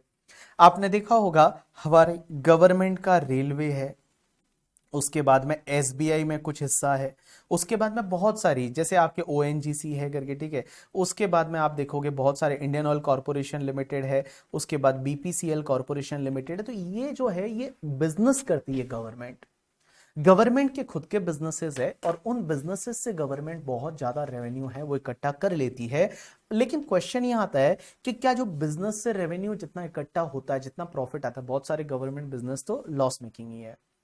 और आजकल तो ये भी बोल रहे हैं कि भाई गवर्नमेंट को सिर्फ एडमिन करना चाहिए, ना कि बिजनेस करना चाहिए। बहुत सारे जो बिजनेस वाले लोग हैं वो लोग बोलते हैं, हमेशा ये सेंटेंस एक बोला जाता है कि government is to govern the business, not to conduct the business, not to like engaged in the business करके। उनको बिजनेस करना नहीं चाहिए, उनको सिर्फ क्या करना चाहिए? गवर्न करना चाहिए बस। तो उनको बिजनेस नहीं करना चाहिए ऐसा मानते हैं लोग, बट गवर्नमेंट है वो बिजनेस करती है। अब एक बात बताइए, बिजनेस से जो रेवेन्यू है उससे भी अगर गवर्नमेंट की नीड जो है वो मीट नहीं होती है, तो उस केस में क्या होता है, गवर्नमेंट अपने पेरेंट्स से पैसे मांगती है। और गवर्नमेंट के पेरेंट्स कौन है पता है, आप हो। और आपसे गवर्नमेंट जो पैसे मांगती है वो टैक्सेस के फॉर्म में मांगती है। कौन से फॉर्म में मांगती है, टैक्सेस के फॉर्म में। और अगर टैक्सेस से भी गवर्नमेंट का रेवेन्यू जो है वो उतना नहीं होता जितना उनको खर्च करने के लिए चाहिए, तो उस केस में वो लोग क्या करते हैं, बाहर से लोन लेते हैं। आपने देखा होगा करके आईएमएफ करके वगैरह जो है करके, ठीक है, आईएमएफ है, वर्ल्ड बैंक है, ये लोन देती है। बहुत सारी फॉरेन कंट्री है वो लोन देती है। तो ये क्या करते हैं, बाद में लोन लेते हैं। तो गवर्नमेंट में और उमंग में कोई ज्यादा फर्क नहीं है। यही है, उमंग भी वही कर रहा था पहले, खुद का बिजनेस, दूसरा पेरेंट्स के पास में गया, और तीसरा फ्रेंड से लोन लिया। तो अपनी गवर्नमेंट भी वही करती है। श्रीलंका में क्या हुआ, वही हुआ। श्रीलंका का जो बिजनेस था, श्रीलंका का मेन बिजनेस वाज टूरिस्ट का बिजनेस। और टूरिस्ट वहां जा नहीं रहे थे, क्योंकि टूरिस्ट जो गवर्नमेंट को भी रेवेन्यू होता था, क्योंकि वीजा बनता था, वीजा का पैसा मिलता था, गवर्नमेंट को बहुत सारे पैसे मिलते थे, वो उनके खुद के बिजनेसेस से मिलते थे। बट ये वाला बिजनेसेस है वो बंद हो गया उनका। उसके बाद में वो पेरेंट्स से मीन्स लोगों से मांगे, बट लोगों की भी आमदनी नहीं करके, ठीक है। उसके बाद उन्होंने बाहर से लोन ले लिया, बहुत बहुत लोन लिया उन्होंने, इधर उधर से लोन लिया, चाइना से लोन लिया, हर कंट्री से लोन लिया, क्योंकि कंट्री को चलाना है। और लोन के बाद अब वो कुछ भी नहीं कर सकते, पे ही नहीं कर सकते, तो वो इंसॉल्वेंट हो गए। तो government first business, second is parents, and third है वो लोन लेती है। अब क्वेश्चन ये आता है कि सर आप बोल रहे हैं कि पेरेंट्स से टैक्सेस लेती है, ये टैक्सेस कितने टाइप के होते हैं। तो अपन यहां पे पहुंचे, तो मैं आपको बताऊं, टैक्सेस है ना वो बेसिकली दो टाइप के होते हैं। आप छोटे थे तब से पढ़ रहे, अभी वापस पढ़ा रहे हैं आपको। टैक्सेस दो टाइप के होते हैं। एक तुम्हारा होता है जिसको बोला जाता है डायरेक्ट टैक्स, और एक तुम्हारा जो होता है जिसको बोला जाता है इनडायरेक्ट टैक्स। डायरेक्ट टैक्स में कौन सा वाला टैक्स, तो डायरेक्ट टैक्स में पहले वेल्थ टैक्स भी हुआ करता था, बट अभी वेल्थ टैक्स नहीं होता। तो डायरेक्ट टैक्स में आपका इनकम टैक्स है, और इनडायरेक्ट टैक्स में आपका जो है वो आपका जीएसटी है, उसके बाद कस्टम है। तो जीएसटी है, कस्टम है, एक्साइज है, ये सब तुम्हारा इनडायरेक्ट टैक्स। तो direct tax and indirect tax, फर्क क्या है दोनों में। तो पहला फर्क तो ये कि डायरेक्ट टैक्स ऐसी चीज है ना, जो जिस पर्सन का टैक्स है ना डायरेक्टली उसी से थापा जाता है, मींस उसी से लिया जाता है, that is called direct tax करके। डायरेक्ट टैक्स जैसे मेरा इनकम टैक्स है, तो मेरा इनकम टैक्स डिपार्टमेंट वाले मेरे से ही लेते हैं, that is called direct tax. Means directly उस पर्सन से लिया जाता है डायरेक्ट टैक्स। इनडायरेक्ट टैक्स क्या होता है, इनडायरेक्ट टैक्स जो है वो टैक्स किसी और पर्सन का है, बट अभी कलेक्ट किसी और पर्सन से गवर्नमेंट करती है, that is called indirect tax. Means उसका बर्डन है वो अल्टीमेट कंज्यूमर पे शिफ्ट हो जाता है, अल्टीमेट कस्टमर पे शिफ्ट हो जाता है, that is called your indirect tax. Example के लिए जीएसटी, एग्जांपल के लिए कस्टम। एक एग्जांपल लेते हैं, एक बात बताइए मुझे, जीएसटी आपने बीबी सर को फीस पे की है, तो आपने जब फीस पे की है, फॉर एन एग्जांपल आपकी फीस है वो 15,000 है एग्जांपल के लिए। तो 15,000 का जो फीस है, उस 15,000 आप तो कैसे बोलते हो ना कि हमने तो बीबी सर को पे किया है, बट आपने 15 मुझे पे नहीं किया। हमने उस 15,000 divide by 118 multiply by 18, it's comes to the 2280, means approx 2,300 rupees है, वो हम सेंट्रल गवर्नमेंट को पे कर रहे हैं। It is called your indirect tax, because ultimately tax आपका है, आपसे नहीं ले रहे, वो हमसे ले रहे हैं, और हम आपसे कलेक्ट कर रहे हैं, that is called your indirect taxes. अब एक चीज बताइए मुझे, आज की डेट में गवर्नमेंट को ज्यादा रेवेन्यू किससे होता होगा, डायरेक्ट टैक्स से या इनडायरेक्ट टैक्सेस से? ज्यादा गवर्नमेंट की झोली में पैसा कहां से आता होगा, डायरेक्ट टैक्स से या इनडायरेक्ट टैक्सेस से? चलिए बता दीजिए फटाफट।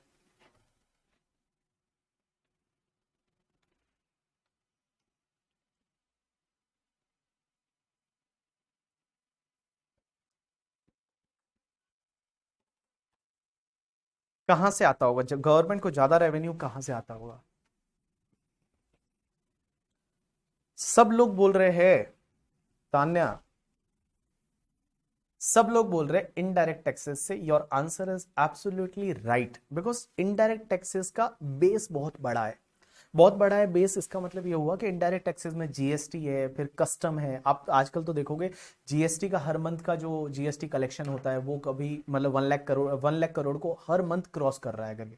कभी कभी तो एक बार टच हुआ था 1,50,000 करोड़ ऑल्सो पर मंथ का। तो इतना जीएसटी का रेवेन्यू है, उसके बाद कस्टम है, एक्साइज है, तो बहुत बड़ा बेस है, इसलिए इनडायरेक्ट टैक्सेस से ज्यादा आता है।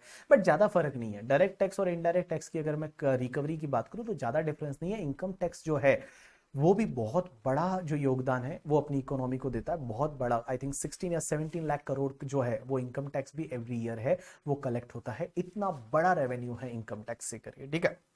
ज्यादा डिफरेंस नहीं है, बट तो भी इनडायरेक्ट टैक्स है, उसका बेस बड़ा है, इसके लिए उसका रिकवरी गवर्नमेंट को ज्यादा होता है। एक और चीज मुझे बता दीजिए ना आप एक बार फटाफट, मुझे एक चीज बताइए, गवर्नमेंट को कौन सा टैक्स कलेक्ट करना ज्यादा इजी लगता होगा?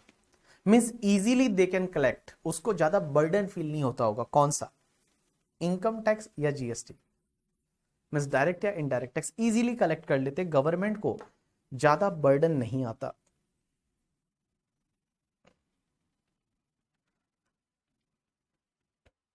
गवर्नमेंट को कौन सा टैक्स कलेक्ट करना इजी रहता होगा, इजी रिकवरी? चलिए, उज्जवल, राहुल, उज्जवल बोलता है इनकम टैक्स, बाकी मानसी भी बोल रही है इनकम टैक्स, बाकी सब बोल रहे हैं इनडायरेक्ट टैक्स। आफरीन बोल रही है income tax. Direct tax easy है कलेक्ट करना या indirect tax? Right answer is, मैं बता दूं, गवर्नमेंट के लिए ज्यादा इजी जो है ना रिकवरी, वो हमेशा इनडायरेक्ट टैक्स की रहती है, बिकॉज पता ही नहीं चलता आप टैक्स पे कर रहे हो। बट डायरेक्ट टैक्स है ना, सीधा यहां दिल पे दुखता है, जब आपके यहां पे है ना सीधा दर्द होता है इनकम टैक्स में। आप समझिए, मैं अगर 100 रुपीज कमाऊं, आप सोचिए आप 100 रुपीज कमाओ और 100 में से 30 रुपीज सीधा गवर्नमेंट को देना है, कितना दुख होगा यार।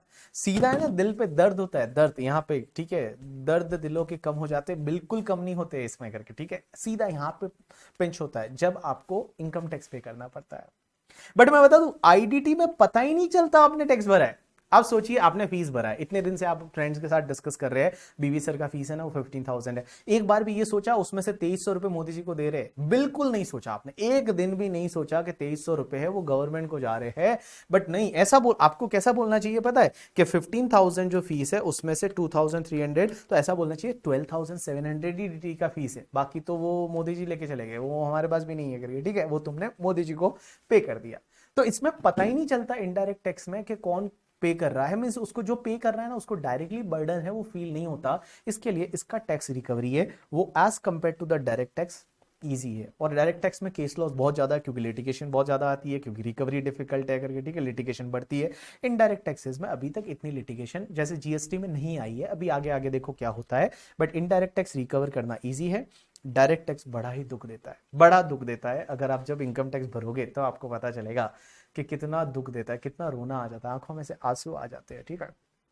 और इसीलिए तो टीडीएस को इंट्रोड्यूस किया। एक बात बताओ, टीडीएस को इंट्रोड्यूस किया ना, उसके पीछे का रीजन यही है। टीडीएस क्या होता है ना, एक टेंटेटिव कुछ पेमेंट गवर्नमेंट को पहले ही चला जाता है। दैट्स वाई उन्होंने टीडीएस, क्योंकि आपको दिल पे दुख ना हो, दिल पे लगे ना, इसलिए उन्होंने टीडीएस इंट्रोड्यूस किया। एक एग्जांपल लेता हूं, समझने की कोशिश करना। जैसे मान लो आपको एक नोटबुक खरीदनी है, आज एग्जाम्पल के लिए नोटबुक खरीदनी है, और आपको नोटबुक 70 रुपीज की खरीदनी है, 70 रुपीज की, समझना, 70 रुपीज की नोटबुक खरीदनी है। आपके पास पैसे नहीं है, आप गए अपने पेरेंट्स के पास और जाके बोलते हैं कि मम्मी मुझे 70 रुपीज चाहिए नोटबुक खरीदने के लिए। अब 70 रुपीज नोटबुक खरीदने के लिए चाहिए, मम्मी के पास 70 चेंज नहीं था। मम्मी ने आपको दे दिया 100 रुपीज कि लीजिए आप 100 रुपीज ले लीजिए और आप नोटबुक खरीद लीजिए, और आप 30 रुपीज जो बचता है वो मुझे वापस कर दीजिए, ये आपको बोला भी था। 3-4 डेज ऐसे ही चले गए। उसके बाद में मम्मी ने आपसे पूछा कि बेटा वो आपने नोटबुक के लिए 100 रुपए लिए थे, उसमें से 30 रुपए बचे, वो 30 रुपीज दे दो वापस। आप ही बताइए 3-4 डेज के बाद में क्या होगा? दो चीजें हो सकती है, दो प्रोबेबिलिटी हो सकती है। एक तो प्रोबेबिलिटी ये कि वो कौन से 30 रुपीज, आपका रिएक्शन क्या रहेगा, कौन से 30 रुपीज, कब दिए थे, है ही नहीं मेरे पास, खर्च कर लिया मैंने, है ही नहीं, कुछ नहीं, वो आपके पास है ही नहीं। दूसरी प्रोबेबिलिटी क्या रहेगी पता है, कि आपके पास है 30 रुपीज, तो आप 30 रुपीज मम्मी को देंगे, बट कैसे देंगे पता है, ये ले तेरे 30 रुपीज, ऐसे फेंकेंगे उसके सामने, ये ले तेरे 30 रुपीज। मैं क्या चोर हूं, मुझे क्या ऐसे चोर समझती है, ठीक है, मेरे को क्या मतलब क्या बोले वो, बाहर वो चला गया, नीरव मोदी समझती है मुझे करके, ठीक है। मैं क्या भाग के चला जाऊंगा, इसी घर में तो रह रहा था, 30 रुपीज थे, तेरे पास थे मेरे पास थे, क्या ही फर्क पड़ रहा था। ये इतना दुख होगा ना यहाँ पे, है ना, सीधा मतलब है ना दिल पे दर्द होता है। अब एक बात बताऊं, शायद मम्मी ने उस दिन आपको 70 दिए होते ना, इतना दुख नहीं होता जितना 100 देके और 30 रुपीज जब वो वापस मांगती है तब होता है। तो सेम ऐसा ही होता है, इसीलिए टीडीएस लाया कि चलो टेंटेटिव कुछ पेमेंट पहले ही काट देते हैं, पहले ही गवर्नमेंट को चली जाएगी, तो जो पर्सन टैक्स भरने वाला है उसको इतना दुख नहीं होगा जितना कि, ठीक है, अगर उसको पूरा 100 रुपीज दे दिया और उसके बाद पूरा टैक्स मांगा जाए तो उसको बड़ा दुख होता है। इसके लिए टीडीएस है, वो कंसेप्ट इंट्रोड्यूस हुआ। और आज जैसे मान लो मैं, मेरे को प्रोफेशनल फीस कहीं से मिलती है तो मैं हमेशा 90% का कैलकुलेशन करके ही चलता हूँ, क्योंकि 10% तो ऐसे भी गवर्नमेंट को टैक्स चला जाता है पहले ही, और 90% का कैलकुलेशन करके ही चलता हूँ कि 90 ही अपने पास में आने वाला है। चलिए अब अपन आगे बढ़ते हैं, थोड़ी देर बाद आपको ब्रेक मिलेगा, 10 मिनट के अंदर अंदर आपको ब्रेक मिलने वाला है। अब एक चीज समझना सर, ये डायरेक्ट टैक्स जो पढ़ेंगे, डायरेक्ट टैक्स में हमको इनकम टैक्स लॉ पढ़ना है, और इनकम टैक्स लॉ पढ़ने के लिए हमको किन किन चीजों का नॉलेज होना चाहिए। Income tax law, income tax law पढ़ने के लिए आपको किन किन चीजों का नॉलेज होना चाहिए। सबसे पहली चीज, आपको एक तो इनकम टैक्स एक्ट 1961 का नॉलेज होना चाहिए। दूसरा, इनकम टैक्स रूल्स 1962 का नॉलेज होना चाहिए। और उसके बाद आपके एग्जाम के लिए फाइनेंस एक्ट 2022 इसका नॉलेज होना चाहिए। ये तीन चीजें ऐसी है जिसका आपको नॉलेज होना चाहिए। सबसे पहले इनकम टैक्स एक्ट। एक चीज ध्यान रखना, कहीं पे भी एग्जाम में वगैरह जब आप एक्ट लिखते हो ना, तो एक्ट लिखते टाइम आपको ए बड़ा लिखना है, ऑलवेज ए बड़ा लिखना। अगर आपने ये वाला एक्ट लिखा ना, तो ये फिर वो शाहरुख खान वाला एक्ट हो जाता है, ठीक है, वो वाला जो एक्ट है वो शाहरुख खान वाला हो जाता है। ये आपको नहीं लिखना है। आपको जब एक्ट लिखते हो तो ए हमेशा आपको कैपिटल लिखना है, A is always capital in the act करके। दूसरी चीज, इनकम टैक्स एक्ट है, ये बेसिकली क्या है, एक मेन, जब पहली बार लॉ बना तो उस लॉ में सेक्शंस डाली गई, और पहली बार जो लॉ बना that is the income tax act 1961, that is the main law. अब रूल्स क्या काम करते हैं, देखिए जो रूल्स होते हैं ना वो एक्ट को सपोर्ट करते हैं। एक्ट को सपोर्ट करने के लिए रूल्स बनाए जाते हैं। अब आप बोलोगे रूल्स में क्या दे रखा होता है, तो रूल्स में जैसे बहुत बार वैल्यूएशन रूल्स है, जैसे परक्यूजिट है, आपने सैलरी पढ़ा था कि परक्यूजिट में मोटर व्हीकल जो है, motor vehicle, motor car provide की तो उसमें इतना इतना टैक्सेबल होगा, हॉस्पिटल का परक्यूजिट ऐसे टैक्सेबल होगा। तो वो रूल्स कहां दे रखा है, वो रूल्स में दे रखा है कैसे टैक्सेबल होगा। एक बात बताओ, डेप्रीशिएशन की रेट, आपने सुना हुआ डेप्रीशिएशन की रेट क्या है, 40% है कंप्यूटर पे, मोटर व्हीकल पे 15% है। तो ये कहां दे रखी है डेप्रीशिएशन की रेट, क्या इनकम टैक्स एक्ट में दे रखी है? आंसर इज नो, ये रूल्स में दे रखी है। अभी कुछ टाइम पहले क्या हुआ, एक बार मान लो एक बंदा आया जो बोलता है मैं इनकम टैक्स पढ़ाऊंगा। मैंने कहा ठीक है, मैंने उसको पूछा सिंपल सा क्वेश्चन कि मुझे एक बात बता, कंप्यूटर पे डेप्रीशिएशन की रेट क्या है। ही मेंशन दैट कंप्यूटर पे डेप्रीशिएशन की जो रेट है दैट इज द 14%, 40%। मैंने बोला कहां लिखा हुआ है, तो वो बोलता सेक्शन 32 में। तो मैंने कहा पक्का, आर यू श्योर सेक्शन 32 में ये लिखा हुआ है कि कंप्यूटर पे डेप्रीशिएशन की रेट है वो 40% है। He said that yes sir लिखा हुआ है, मैंने तो यही देखा हुआ है। मैंने कहा ले, उसको मैंने एक्ट दे दिया पूरा, और पूरा जो इनकम टैक्स एक्ट था वो मैंने दे दिया। मैंने कहा इस एक्ट में मुझे सेक्शन 32 में ढूंढ के बता दे कि यहाँ पे डेप्रीशिएशन की रेट 40% है। उसने पूरा 10 मिनट तक ढूंढा और उसके बाद उसको नहीं मिला करके, ठीक है, और वो बोलता है सर इसमें 32 में तो नहीं दे रखा, वो आपको रूल्स में दे रखा है। तो रूल्स क्या होते हैं, एक्ट को सपोर्ट करने के लिए रूल्स होते हैं। तो एक्ट जो होता है उसको सपोर्ट करने के लिए रूल्स बनाए जाते हैं। अब एक और चीज समझना, ये फाइनेंस एक्ट क्या बला है, ये क्या होता है। एवरी ईयर हमारे इनकम टैक्स लॉ में कुछ ना कुछ चेंजेस आते हैं, और every year income tax law में जो चेंजेस आते हैं ना, वो चेंजेस आपके फाइनेंस एक्ट के थ्रू आते हैं। फाइनेंस एक्ट के थ्रू है वो आपके इनकम टैक्स लॉ में चेंजेस आते हैं, बिकॉज लॉ बना दिया बट आज की नीड में कुछ चेंजेस चाहिए, अमेंडमेंट चाहिए, नई सेक्शन इंट्रोड्यूस करनी है, नई सेक्शन को अगर उसमें कुछ चेंज करना है, पुरानी सेक्शन को डिलीट करना है, तो ये किसके थ्रू करते हैं, ये सब करते हैं फाइनेंस एक्ट के थ्रू। और एवरी ईयर फाइनेंस मिनिस्टर जो होता है, वो फाइनेंस मिनिस्टर हमेशा फर्स्ट फेब को फाइनेंस बिल प्रेजेंट करता है पार्लियामेंट। फाइनेंस बिल प्रेजेंट होता है पार्लियामेंट में, upper house and lower house. Upper house में राज्यसभा, लोअर हाउस में आपका लोकसभा। तो पार्लियामेंट में 1 फेब को फाइनेंस बिल प्रेजेंट किया जाता है, उसको बिल बोला जाता है पहले। अब ये जैसे ही बिल प्रेजेंट होता है, आपने सुना होगा, आप बहुत बार सुनते हो बजट आया है क्या, तो बजट जो है वो फिनेंस बिल ही को बोलते हैं बजट, कि अब उसमें क्या क्या चेंजेस है, तो that is the finance bill. अब फिनेंस बिल जब प्रेजेंट होता है, इस फिनेंस बिल में जैसे ही ये प्रेजेंट हो गया, उसके बाद में कुछ टाइम बाद इस पे डिस्कशन होता है, और डिस्कशन होता है दोनों हाउसेज में, उसके बाद वहां से पास होता है, और पास होने के बाद ये जाता है अपने प्रेसिडेंट के पास में, और प्रेसिडेंट के पास में जाता है, और प्रेसिडेंट जिस दिन इस पे साइन कर लेते हैं ना, उस दिन ये बन जाता है फिनेंस एक्ट।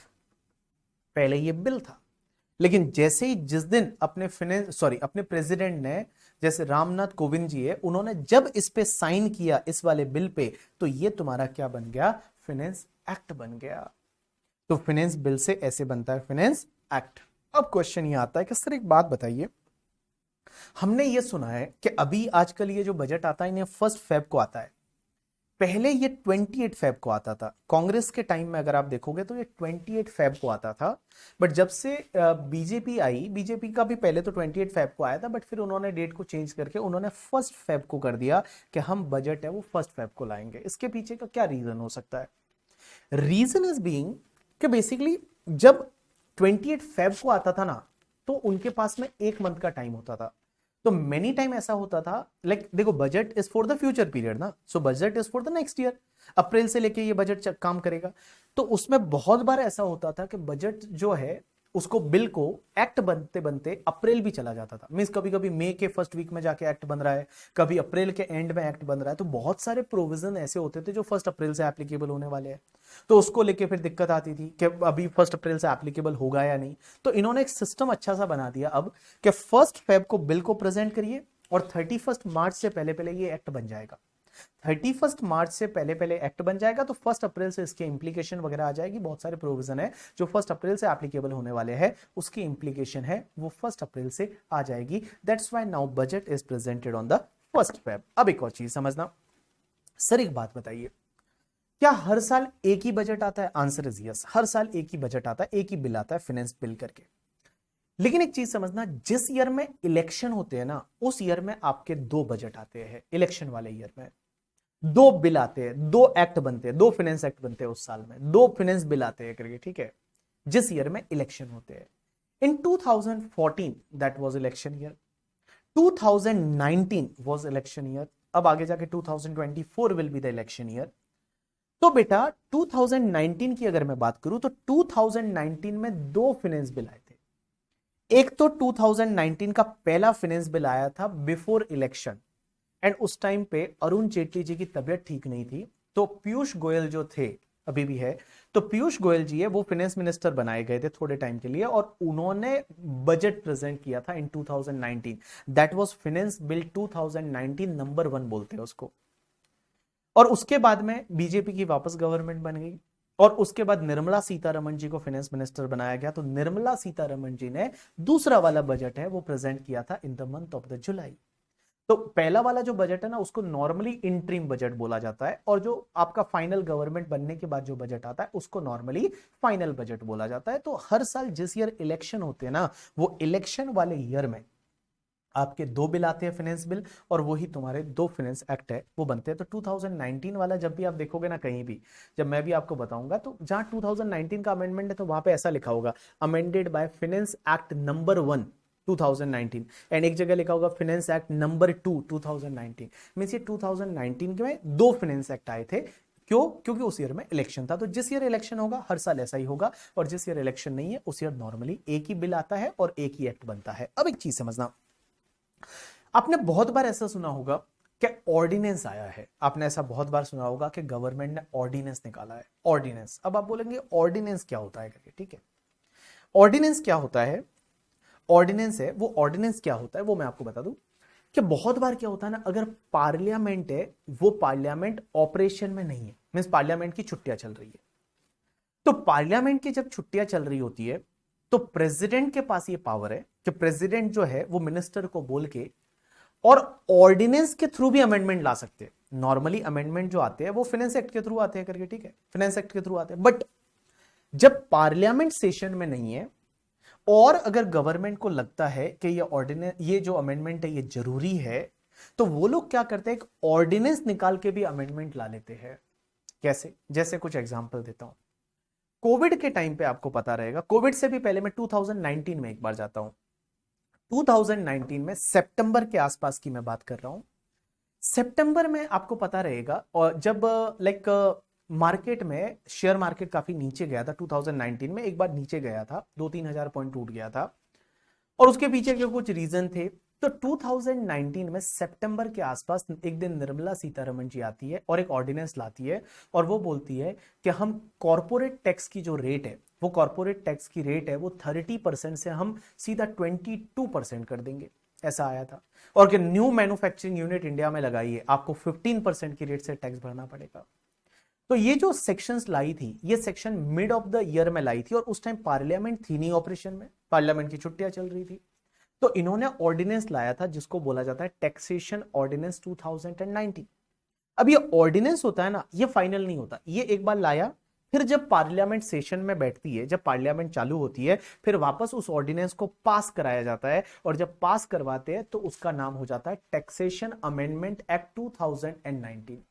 सो ऐसा 2019 में भी हुआ, 2020 में भी ऐसा हुआ था। 2020 में आपको मैं बताऊं, जब कोविड का टाइम चल रहा था, और कोविड के टाइम पे पार्लियामेंट थी नहीं, और निर्मला सीतारमण जी को लगा कि कुछ अमेंडमेंट करने चाहिए, और काफी अमेंडमेंट करने थे, बिकॉज बहुत सारी ड्यू डेट्स को लेके प्रॉब्लम्स थी, बहुत सारी चीजें थी। तो उन्होंने एक अमेंडमेंट के लिए उन्होंने एक ऑर्डिनेंस निकाला था, that is called your taxation and relaxation करके ऐसा कुछ लिखा था, ऑर्डिनेंस एंड रिलैक्सेशन करके ऐसा कुछ एक्ट उसका ऑर्डिनेंस का नाम था। और फिर उसी को वापस से उन्होंने एक्ट में तब्दील कर दिया, उसको एक्ट में बदल दिया, तो दैट इज कॉल्ड ऑर्डिनेंस। तो ऑर्डिनेंस क्या होता है कि जब पार्लियामेंट सेशन में नहीं, देखो पार्लियामेंट सेशन में तो वहीं पे सीधा बिल पास करवा के और सीधा एक्ट बना दो, बट अगर पार्लियामेंट सेशन में नहीं होती है, उनका सेशन चल नहीं रहा है, छुट्टियां चल रही है, तो उस केस में प्रेसिडेंट को ये पावर दे रखी है। प्रेसिडेंट है वो मिनिस्ट्री को बोलता है, और मिनिस्ट्री जो है, जो फाइनेंस मिनिस्टर वगैरह है, ये लोग इनकी एक ऑर्डिनेंस है, वो ऑर्डिनेंस निकाल सकते हैं, बट वो ऑर्डिनेंस वैलिड तभी होता है जब उसको वापस से पार्लियामेंट में पास कराया जाता है। तो अब मैं आपको बता दूं आपके एग्जाम के लिए आपको क्या पढ़ना है। तो आपके एग्जाम के लिए इनकम टैक्स एक्ट 1961 है वो पढ़ना है, इनकम टैक्स रूल्स 1962 है वो पढ़ना है, और आपको फाइनेंस एक्ट 2022 पढ़ना है। Finance act 2022 this is applicable for your examination. आपका एग्जाम मींस अगर आप मई 2023 में सीए का दे रहे हो, या फिर आप जून 2023 में सीएमए का एग्जाम दे रहे हो, या फिर आप नवंबर 2023, या फिर आप दिसंबर 2023 मींस नवंबर दिसंबर 2023 में आप सीए या सीएमए का एग्जाम दे रहे हैं, तो आपके लिए फाइनेंस एक्ट 2022 है, दैट इज एप्लीकेबल। तो अभी 2022 में जब फेब में जो बजट आया था, जो जो अमेंडमेंट्स है, that is applicable for your examination. ठीक है, तो चलिए, तो ब्रेक से पहले पहले हमने जो चीजें पढ़ी एक बार, आज सिर्फ बेसिक सी बातें कर रहे हैं अपन, कल से अपन टॉपिक्स पे जाएंगे।